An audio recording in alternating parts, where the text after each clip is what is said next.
Mr. Speaker, I rise to reply to the criticisms made about the scarcity and famine conditions prevailing in many parts of the state. There is no doubt that famine is serious and extensive. It is not as if our land was not affected by famine at any time. I heard the other day one honorable member saying that even in the days of Rama there was famine.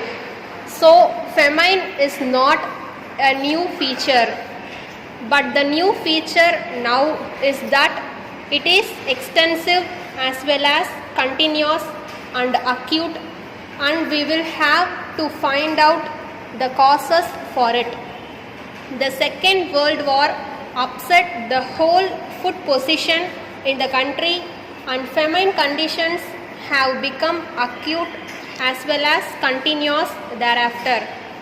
Every member tries to voice his grievances, and in some cases even normal deaths are taken as starvation deaths. Honorable members are aware that the failure of monsoons has become continuous for about 5 or 6 years. As a result, scarcity conditions have been extensive, whereas previously they used to be concentrated in certain areas. Now there are scarcity conditions even in fertile districts.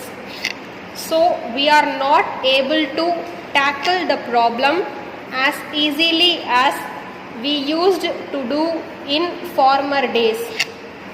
I do agree that there are distress conditions, but what I want to say is that they are made to appear more serious than they are.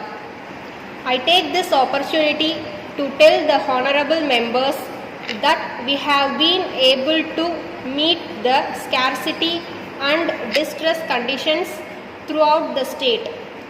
If honorable members consider the matter without prejudice, they will come to the conclusion that the government have done what all can be done. We have taken up relief works and they employ a large number of people.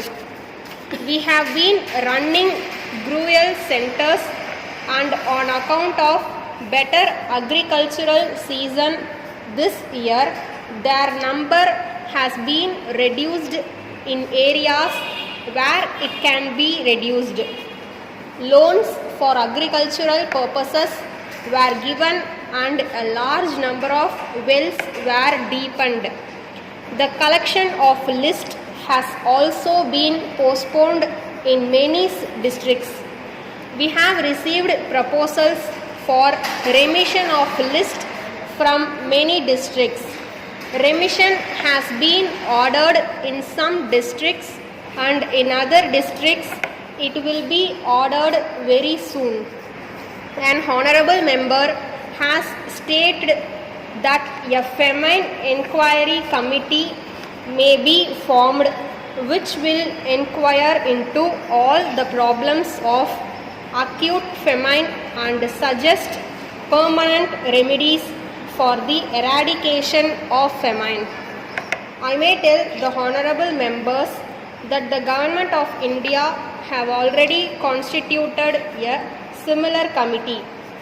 That committee has toured scarcity and famine areas, and I think it has submitted its report to the center and it is under their active consideration. We may know something about the results sometime later. Then my friend referred to the milling of rice. As far as I am personally concerned, I entirely agree with him. It is true that if there is too much milling of rice, it washes out the vitamins, and so the rice that we eat now after being polished gives rise to many diseases. But the government cannot pass any specific order in this regard. I would suggest that if necessary, people may take boiled rice. It is really good for health, and I may say that vitamins are not lost if we eat boiled rice. That is why the poor people who eat boiled rice are strong. In conclusion, I request honorable members to work for the welfare of the people.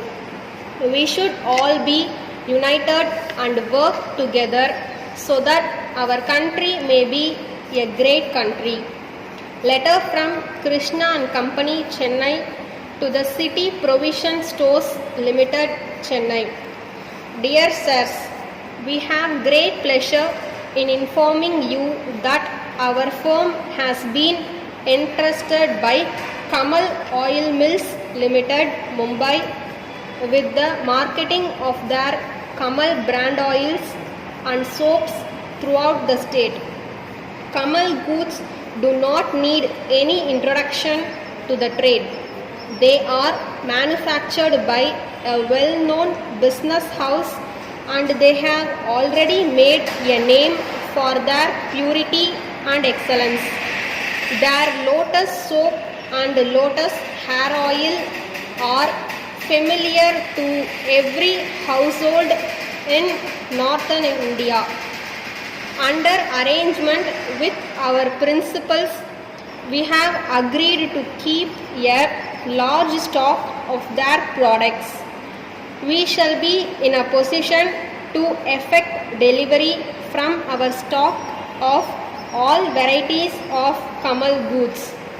We should like to point out that under the terms of the agreement with our principals, we have been appointed their sole distributors in Tamil Nadu, and that all orders from dealers in the state will be booked through us. We enclose a wholesale price list of Kamal goods.